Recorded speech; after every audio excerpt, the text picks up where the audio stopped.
Evangelho de Mateus, capítulo 28, a partir do versículo 16 até o final do capítulo e, consequentemente, do livro de Mateus. Diz o seguinte a palavra do Senhor: Seguiram os 11 discípulos para Galileia, para o monte que Jesus lhes designara. E quando o viram, o adoraram, mas alguns duvidaram. Jesus, aproximando-se, falou-lhes, dizendo: Toda a autoridade me foi dada no céu e na terra.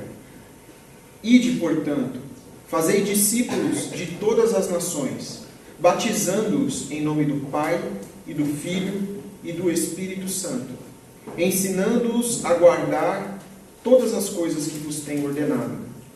E eis que estou convosco todos os dias, até a consumação do século. Chegamos finalmente, meus irmãos, na última exposição do livro de Mateus, do Evangelho de Mateus. Foram 3 anos aí de caminhada, coincidindo com os 3 anos de ministério do Senhor, em que nós acompanhamos, versículo por versículo, o ensino do Senhor através do Evangelho. Foi uma grande experiência para mim, que caminhei aqui pregando esse Evangelho ao longo desse período, desses 3 anos, e espero que para os irmãos também. Quando nós pregamos assim sequencialmente, às vezes nós tratamos temas que dificilmente nós trataríamos em outras ocasiões. Mateus, ele nos trouxe essa oportunidade de pensarmos acerca de tantas coisas, acerca de tantos e variados assuntos. E Mateus, ele chega agora aqui ao final com esse que é um dos trechos dos mais conhecidos da igreja. Conferências de missões, missionários, sempre se voltam a esse trecho, que nós conhecemos como a grande comissão do Senhor. E com isso, o Mateus, ele fecha com chave de ouro aqui esse livro, esse evangelho maravilhoso, com uma missão que é dada para todo o povo de Deus e que nós precisamos refletir aqui nesta manhã. Eu espero que, com o que Mateus tem a nos dizer aqui, você seja despertado, o seu coração seja despertado. Nós reconheçamos ao final em que nós temos falhado no cumprimento dessa missão e que nós nos despertemos para o que somos convocados pelo próprio Senhor aqui a fazer. Como os irmãos bem se lembram, o Senhor Jesus, antes mesmo de ser crucificado, disse aos discípulos: olha, nós estamos indo para Jerusalém, o Filho do Homem vai ser entregue nas mãos dos ímpios para ser morto, vocês vão se dispersar, vocês vão fugir, vocês vão me abandonar, mas não se preocupem, eu estarei convosco e eu vou me encontrar com vocês depois que eu ressuscitar. Ao 3º dia eu vou ressuscitar e eu quero que vocês se dirijam a Galileia, nós vamos nos encontrar lá. Então já era uma promessa aqui do Senhor, de perdão inclusive, pela traição, pelo abandono que os discípulos iriam cometer com o Senhor. Os discípulos, aqueles que caminharam com Cristo durante esses 3 anos, estiveram lado a lado, enfrentando as dificuldades ali com Cristo, sendo abençoados pela palavra, pelo ensino, por essa proximidade com o Senhor. Nesse momento crucial, abandonam a Cristo, mas tem esse perdão aqui garantido. Efetivamente, quando o Senhor ressuscita ao 3º dia, as mulheres que se dirigiram ao túmulo veem Jesus aparece a elas e mais uma vez o Senhor fala: vão lá contar aos meus discípulos que eu ressuscitei e digam a eles para irem para Galileia, porque nós vamos nos encontrar lá.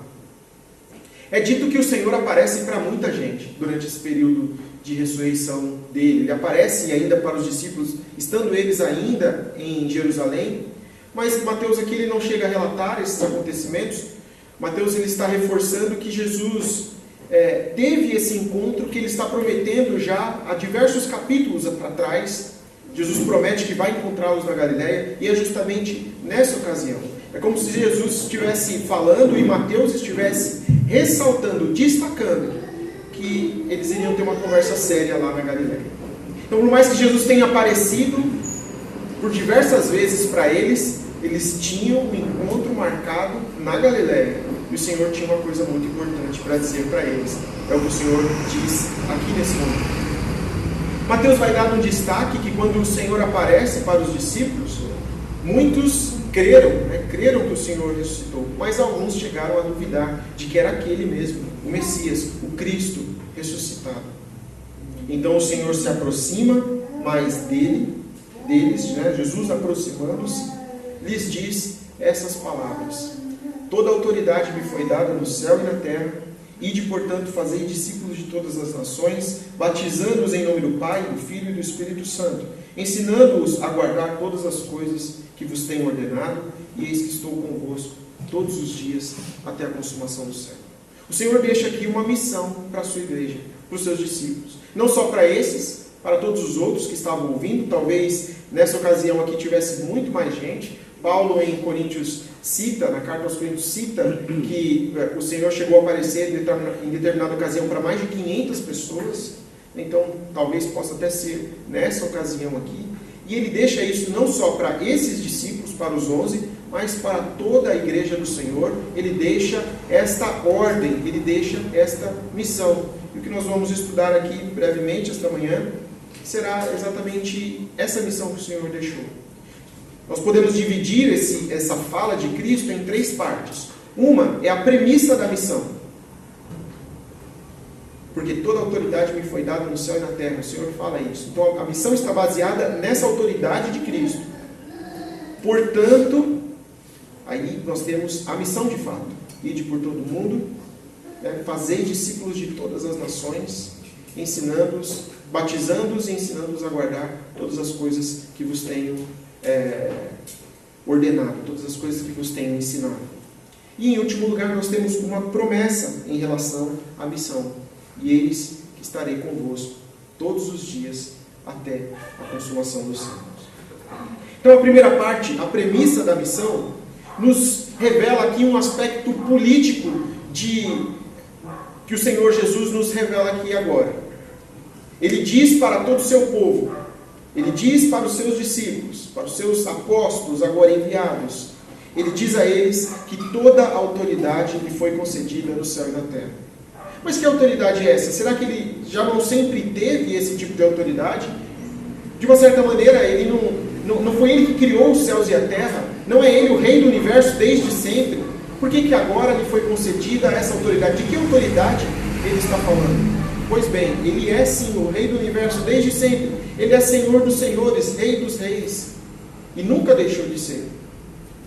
Mas com a obra que ele fez, sua morte, o seu sacrifício, a sua ressurreição, ele conquistou o direito de servir como mediador da aliança. Ele conquistou o direito de servir como mediador do seu povo.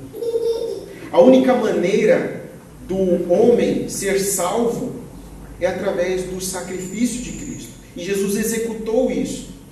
E agora o Senhor tem sim a autoridade de servir como mediador dos homens, entre os homens e Deus. E ele tem sim a autoridade, ele conquistou essa prerrogativa de ser esse mediador. O que isso significa na prática? Significa que o Senhor agora pode salvar quem ele quiser. Os irmãos se lembram que Deus, meus irmãos, não poderia simplesmente perdoar o pecador. Porque Deus é justo, não há nele injustiça, não há nele sombra de maldade, de pecado nenhum. Então o Senhor não pode simplesmente fazer vista grossa aos pecados dos homens. Todos teriam de ser condenados, todos teriam de sofrer as consequências do seu pecado. E é por isso que Jesus Cristo, o próprio Deus, precisa vir e oferecer sacrifício perfeito para pagar o preço dos nossos pecados. Quando ele faz isso, completa essa obra, então o Senhor ele conquista esse direito de salvar quem ele quiser. e Ele vai salvar quem Ele escolheu. Quando o Senhor fala que toda autoridade me foi dada no céu e na terra, Ele conquistou esse direito de ser o mediador, Ele conquistou essa prerrogativa de poder salvar quem Ele quiser. Agora a salvação nem nunca seria possível que fosse pelo homem, mas aqui a salvação agora é possível, porque o Senhor pagou o preço do pecado. O Senhor recebeu nele a punição, a justa punição pelos pecados do homem. Então o Senhor Jesus é o único que pode salvar. Nenhum homem em nenhum tempo encontrará salvação à parte, fora de Jesus Cristo. Ninguém pode ser salvo à parte de Jesus Cristo, pois só Ele cumpriu esse sacrifício perfeito. A salvação só é encontrada por meio dele. Só Ele conquistou essa autoridade, esse direito de ser esse mediador da raça humana. Isso nos é uma garantia também. Garantia de salvação porque não está repousada sobre os homens, não está repousada sobre as costas da igreja, não repousa sobre você o poder de se salvar. É dele. Ele pode salvar quem Ele quiser. Por maior que seja o pecador, o Senhor pode salvar. E de fato, por Ele possuir essa autoridade, Ele vai salvar quem Ele escolheu salvar. Então isso já é uma garantia para a igreja. E é uma premissa aqui da missão. Quando a igreja faz missão, não significa que a igreja tem que convencer as pessoas, que a igreja tem que salvar o mundo, que a igreja tem que... Não. O Senhor já garantiu o sucesso da sua obra. O sacrifício de Cristo não foi em vão. Todos aqueles para os quais Jesus morreu hão de ser salvos. E o Senhor envia a sua igreja para chamar, para convocar esses a quem o Senhor escolheu. Então, a missão da igreja é de proclamar essa autoridade de Cristo e de convocar aqueles que foram escolhidos por Ele. E aqueles que foram escolhidos, aqueles que receberam o benefício do sacrifício de Cristo, ouvirão a voz, ouvirão o chamado do pastor das ovelhas e responderão a esse chamado. O Senhor ensinou isso. As minhas ovelhas conhecem a minha voz. As minhas ovelhas sabem que sou eu que estou falando. As ovelhas do Senhor ouvirão a voz dele e responderão ao chamado. Então a premissa da missão é que toda autoridade foi dada a Cristo. Isso é uma garantia de salvação e isso é uma garantia do sucesso da missão da igreja. As portas do inferno não prevalecem contra a igreja. Por quê? Porque toda autoridade pertence a Cristo e a missão será cumprida. Faça você parte dela ou não, a missão será cumprida. A missão será executada. E aí ele nos direciona, ele nos indica aqui qual é a missão. Qual é essa missão que ele nos dá? Ide, portanto, fazei discípulos de todas as nações, batizando-os em nome do Pai e do Filho e do Espírito Santo, ensinando-os a guardar todas as coisas que vos tenho ordenado. Um primeiro aspecto, um primeiro elemento aqui da missão é a questão do movimento. O verbo aqui, né, não chega a ser um imperativo, né? Ide, se a gente vai no grego aqui, tendo ido, né, enquanto vocês vão a todos os lugares em que vocês forem, a todas as nações, ide e fazei discípulos. Então, o primeiro aspecto que a gente destaca aqui da missão da igreja é o movimento. A igreja é uma igreja que vai. A igreja é uma igreja que procura o pecador. A igreja é uma igreja que vai até o mundo. A igreja é uma igreja que vai até os mais longínquos rincões da terra para proclamar a palavra do Senhor. A igreja não é uma igreja que fica parada. A igreja não é uma igreja que espera que os outros venham até ela, que os pecadores venham até ela. Então esse é o primeiro aspecto da missão. A igreja é uma igreja que vai, não é uma igreja que espera. Não é uma igreja que fica. O Senhor não diz, fiquem onde estão, fiquem como estão. e a missão será executada. Não, o Senhor fala: ide por todo o mundo, pregai o Evangelho, fazer discípulos de todas as nações. Então o aspecto do movimento é crucial. E aí nós precisamos observar como tem sido a nossa prática. Porque quando nós pensamos em termos de missão, geralmente a gente pensa num aspecto mais institucional. A igreja presbiteriana faz missões.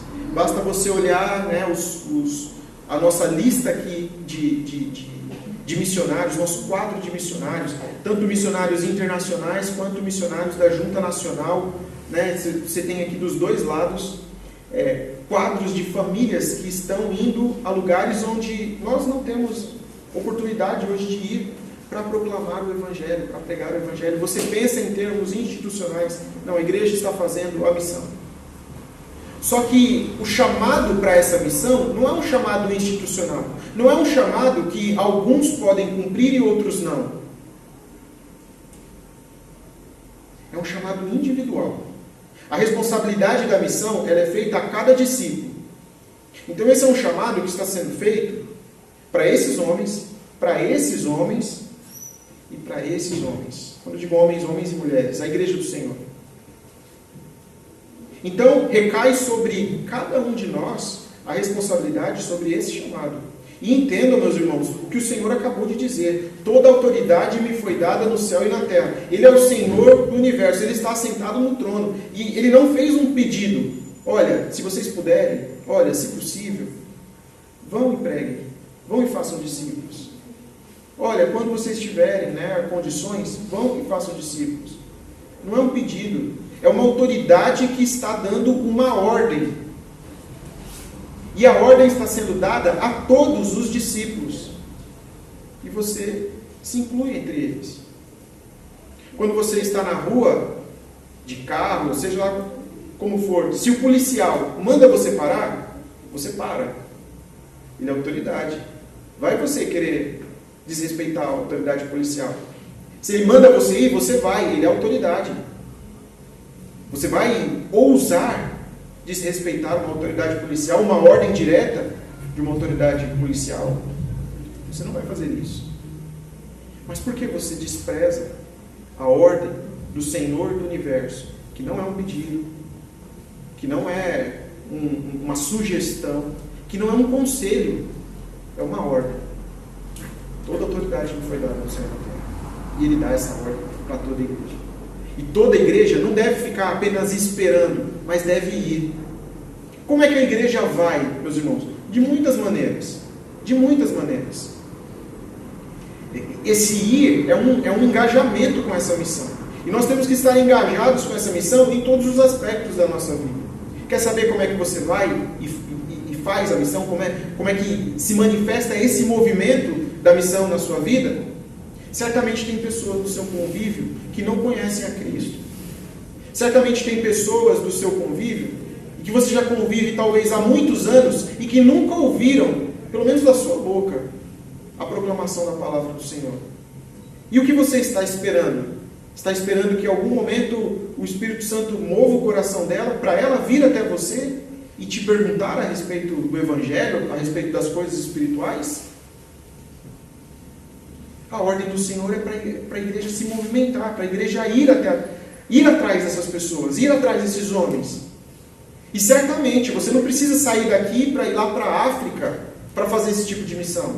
Você não precisa sair daqui e ir lá para o meio dos indígenas para fazer esse tipo de missão. Você tem que estar engajado com a missão aqui, que está na tua mão.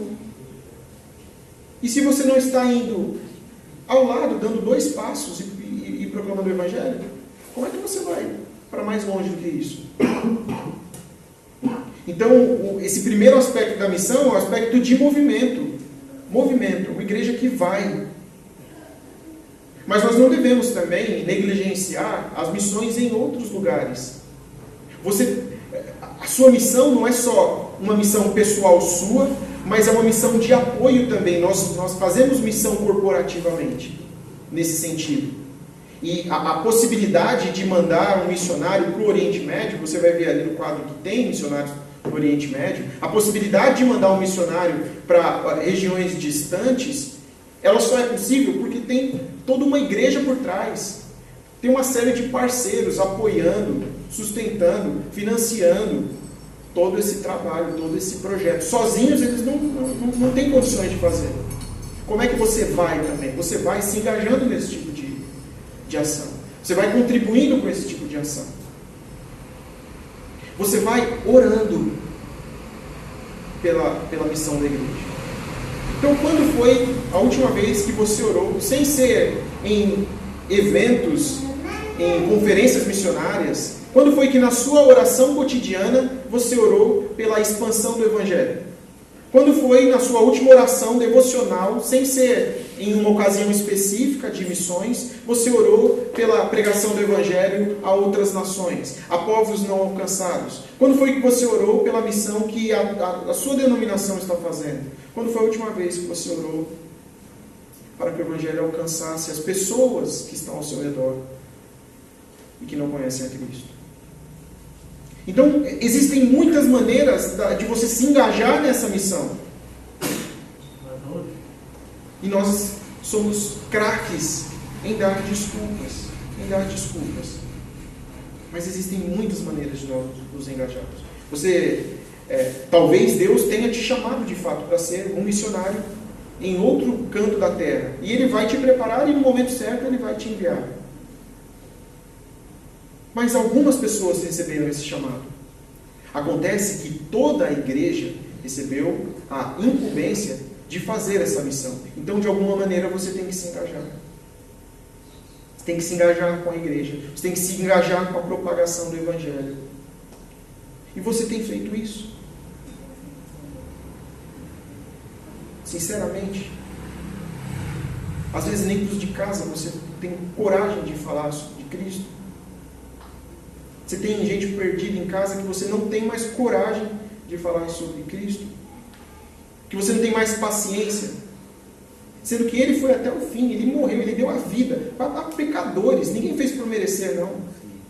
E aí você pensa, não, tal pessoa não merece esse esforço todo. Quem é você para dizer que não merece? Se é a ovelha de Cristo, o Senhor derramou o seu sangue por ele, por ela. E é o seu papel ir lá e proclamar e continuar indo. Ir e continuar indo. É essa ideia aqui do ID. É ir e continuar indo. A igreja é uma igreja que está em movimento. A missão, ela não para. A missão da igreja, ela não para. Acontece, meus irmãos, que muitos de nós estão fora da missão. Estão fora da missão da igreja. O Evangelho, ele está se expandindo, ele está alcançando. Mas muitos de nós pensa que está fazendo alguma coisa, mas não está fazendo nada. Se engana. Tenta maquiar as coisas. Às vezes é uma contribuição, uma vez por ano a esse respeito, e você se engana que está apoiando qualquer tipo de missão. Sendo que os de casa você tem negligenciado. Sendo que os amigos, os parentes, os conhecidos. Como é que a igreja primitiva crescia, meus irmãos? Vamos aqui a metodologia de crescimento da igreja. Como que a igreja se expandia? Você tinha os apóstolos que iam de cidade em cidade, pregando, anunciando o Evangelho de Cristo. E aí algumas pessoas se convertiam. E como é que isso se espalhava? Pela rede de relacionamentos das pessoas. A família do carcereiro em Filipos. O carcereiro ouviu, se converteu e levou o apóstolo para a casa dele. E a família inteira dele se converteu ali. Então como é que a igreja vai se espalhando? A igreja estava ali perseguida, estava se concentrando muito em Jerusalém, vem a perseguição, eles se espalham fugindo da perseguição. E onde eles se estabelecem, ali eles vão plantando novas igrejas, eles vão anunciando o Evangelho ali, entre os conhecidos, entre os amigos, entre os relacionamentos que eles tinham. Agora a gente tem visões distorcidas a respeito do que é o evangelismo, e às vezes você, uma vez ou outra, uma vez na vida, outra na morte, sai, distribui um folheto, ou dá uma Bíblia de presente para alguém, e pensa que você está fazendo missão. Só para você ficar com a consciência tranquila, de todos aqueles que estão no seu convívio diariamente, e você fala, não, para esses eu não prego. Então não adianta você ir ali e entregar um folheto ali e você negligenciar sua mãe, seu pai, seu irmão, seus filhos, seu vizinho. Não adianta você fingir ser igreja diante dos outros, diante aqui, diante de uma programação, mas no dia a dia não tem testemunho. A igreja é uma igreja que vai, é uma igreja que se engaja, é uma igreja que faz missão. E a missão vai ser cumprida, meus irmãos. A questão é saber se você está ou não está nesse barco da missão da igreja. Mas é uma responsabilidade que é de todo mundo. É minha, é sua, e ninguém pode se abster dela. Ninguém pode se abster dela. Porque é uma ordem dada a todo o povo de Deus. E qual é o aspecto aqui dessa missão? Ide, portanto, fazei discípulos de todas as nações, batizando-os em nome do Pai, do Filho e do Espírito Santo, ensinando-os a guardar todas as coisas que eu vos tenho ensinado. A missão da igreja é produzir seguidores de Cristo.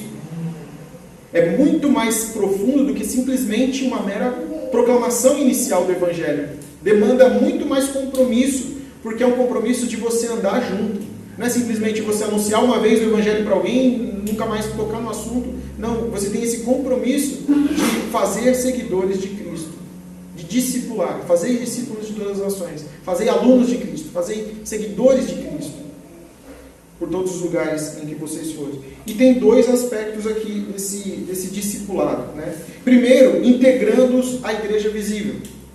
Então, um aspecto de fazer discípulos é, de fato, trazer as pessoas para a igreja visível, batizando-os em nome do Pai, do Filho e do Espírito Santo. É o sacramento visível de recepção ao corpo, à igreja de Cristo. Então é convidar mesmo as pessoas para vir para a igreja. É aqueles que você está instruindo, que você está pregando, levá-los a confessar a fé, a ser batizado, a ser integrado no corpo de Cristo. Então tem esse aspecto visível.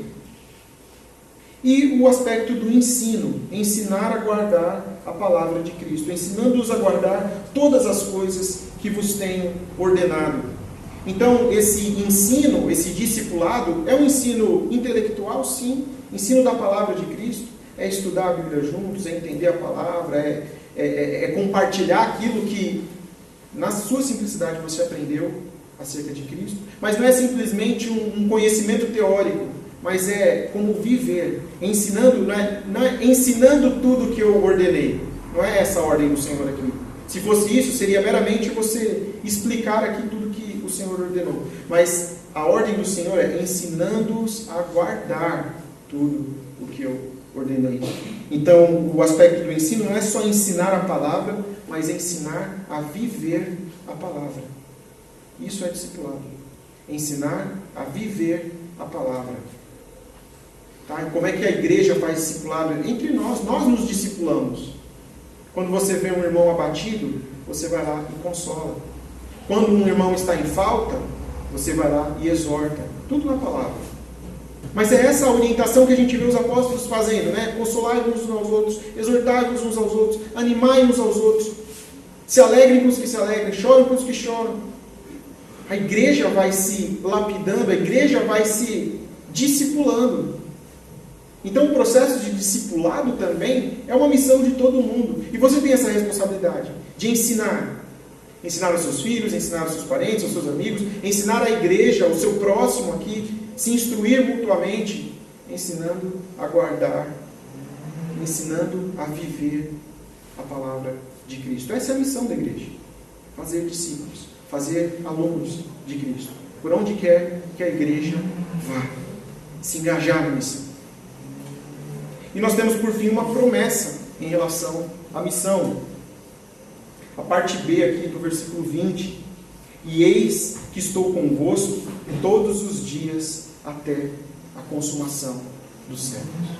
Eis que estou convosco todos os dias até a consumação dos séculos. Alguns meses atrás eu comprei uma bicicletinha para a Sofia. A bicicletinha tem rodinha também, né? Mas mesmo com rodinha dá para cair ainda. E ela conseguiu cair também. Inicialmente a criança fica com medo, né, de andar de bicicleta, de ir, fica inseguro. E eu lembro que eu falava para a Sofia: filha, vai que o pai está aqui com você.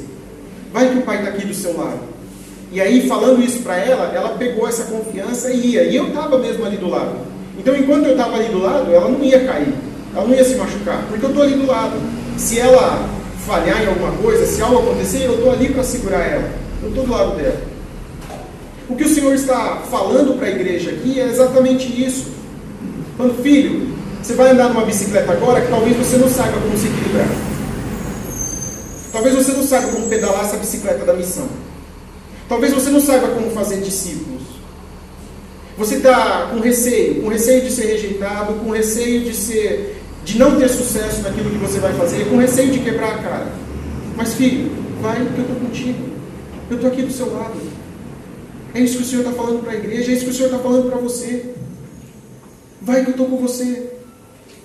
E a gente tem que lembrar disso. Ele nos manda para a missão, mas Ele não nos manda sozinho para a missão. Ele diz: eu vou estar com vocês todos os dias até a consumação dos séculos. Eu vou estar do lado de vocês. Quando vocês forem perseguidos, eu estarei lá. Quando vocês forem rejeitados, eu estarei lá. Quando vocês forem ridicularizados, eu estarei lá. É o que Ele fala aqui para os seus discípulos. Falou vez após vez. Quando vocês passarem dificuldades, eu estarei lá. Em relação à missão, quando vocês não souberem o que dizer, eu estarei lá com vocês. Eu não sei como fazer a missão, não sei como ir até o meu vizinho e falar de Cristo para ele. Bom, o Senhor disse que Ele estaria com você. E Ele vai te ajudar. Ele vai te ajudar. Há uma promessa em relação a essa missão. A questão é se você vai crer em Cristo e obedecê-lo, ou se você não vai crer em Cristo. E a palavra aqui começou com isso. Alguns, ele apareceu para os discípulos e muitos o adoraram, mas alguns duvidaram. Será que você é daqueles que duvidam? Ah, será mesmo que o Senhor vai estar comigo? Ah, será mesmo que o Senhor vai me ajudar? Nós fazemos a missão porque o Senhor é a autoridade da igreja e Ele nos ordena isso. E por ser autoridade não só sobre a igreja, mas sobre todo o universo, Ele garante o sucesso da missão. A missão é a igreja se movimentar, a igreja se engajar com a proclamação do Evangelho, fazendo discípulos onde quer que ela esteja. A ideia é essa. Com a responsabilidade de proclamar o Evangelho pelo mundo afora, pelo mundo inteiro. A igreja tem que estar engajada nisso. Você pessoalmente tem que estar engajado nessa missão. E a promessa é de que Ele estará contigo, Ele estará conosco todos os dias da nossa vida, até a consumação dos séculos, nos ajudando a cumprir a missão para a qual Ele nos chamou. E nós devemos nos despertar para isso. Nos arrepender por estarmos fora desse barco. Por não estarmos engajados nisso. Despertarmos para a promessa e para a ordem que Ele nos faz de nos engajarmos na missão. E uma última aplicação, meus irmãos.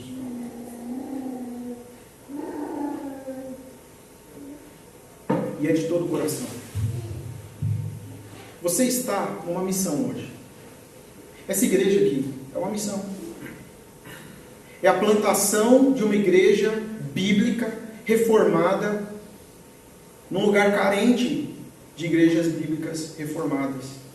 Nós temos pouquíssimas igrejas presbiterianas da Ponte do Socorro para cá.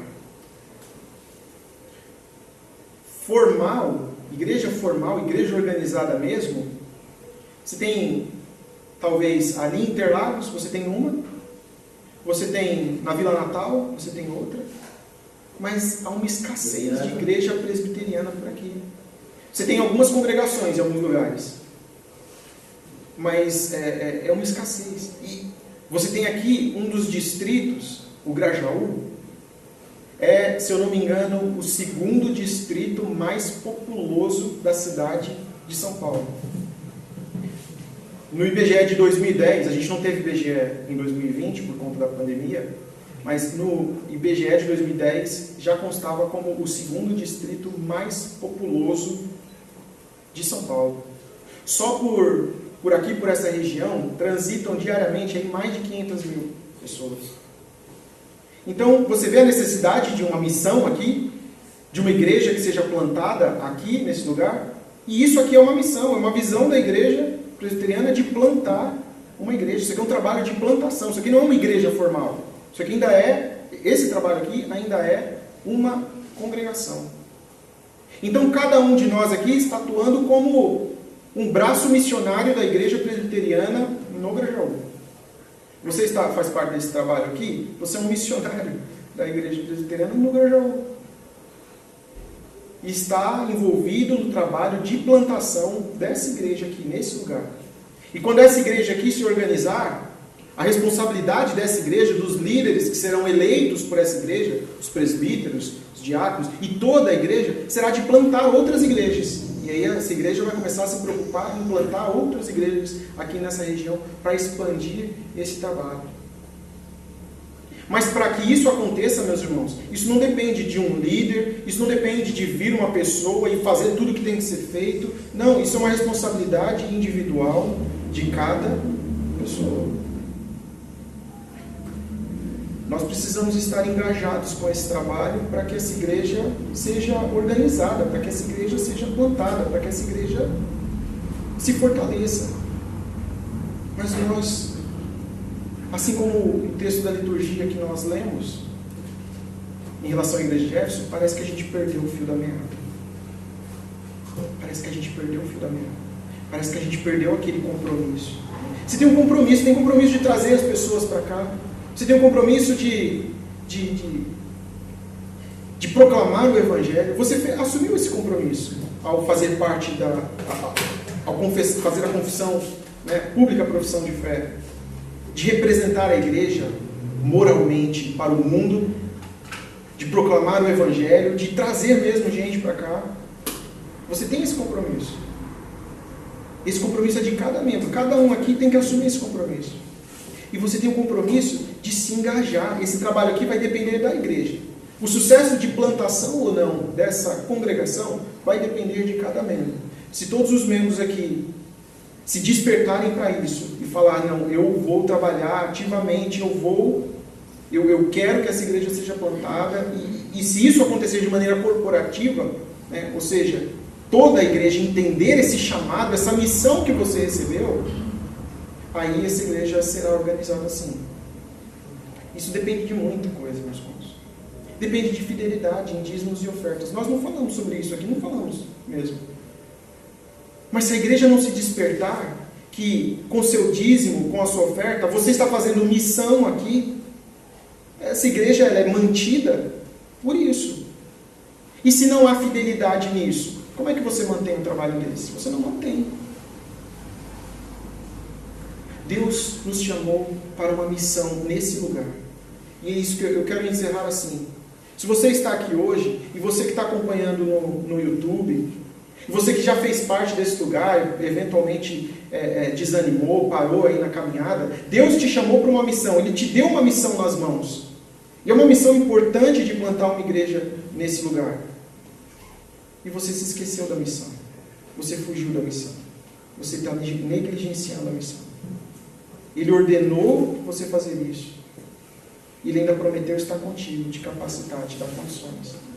Mas você tem negligenciado a missão.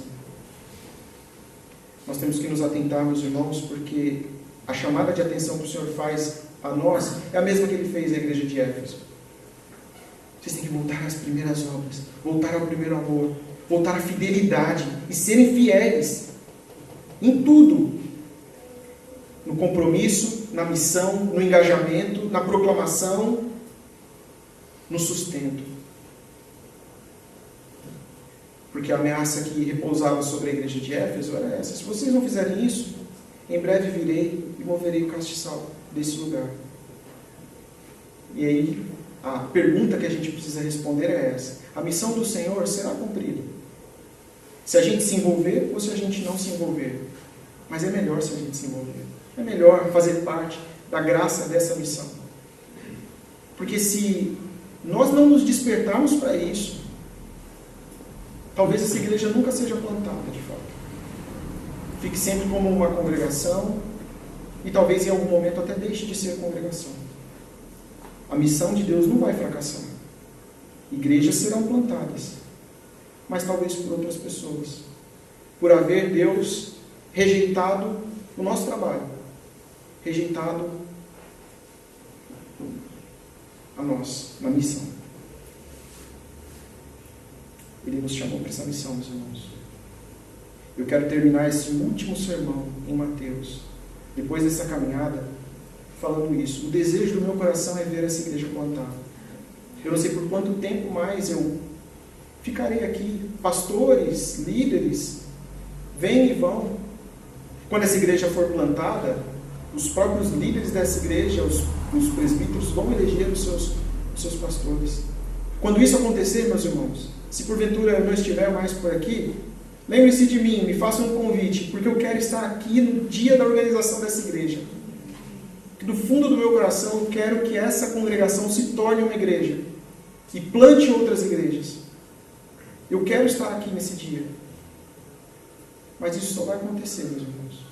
Isso só vai acontecer se cada membro dessa igreja se lembrar da missão para a qual o Senhor te chamou e não se eximir dessa missão e se engajar nessa missão e ser fiel nessa missão. Porque se formos infiéis, nosso trabalho fracassará. Vamos orar.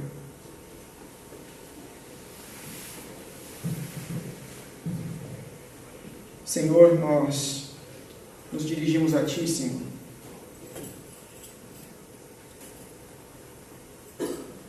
Pedindo perdão por falharmos com o Senhor.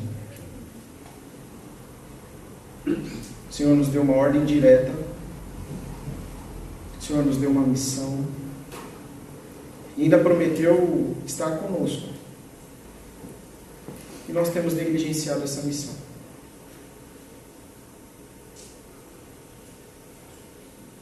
Senhor, nós entendemos o chamado para o qual o Senhor nos chamou. De plantar uma igreja nesse lugar. E esse lugar precisa, Senhor, de uma igreja bíblica. De uma igreja reformada, de uma igreja missional. E o Senhor nos chamou para fazer parte disso. Nós temos falhado nisso. Todos nós, Pai, todos nós. Nós te pedimos perdão por isso. Move o nosso coração, Senhor. Purifica-nos do nosso pecado. Falamos como moribundos que estão prestes a morrer, clamando ao Senhor que vivifique-nos. Que coloque em nosso coração a fidelidade ao Senhor e a missão para a qual o Senhor nos designou. Nós oramos por todos os nossos irmãos que já passaram por aqui, por aqueles que fazem parte deste lugar e que desanimaram.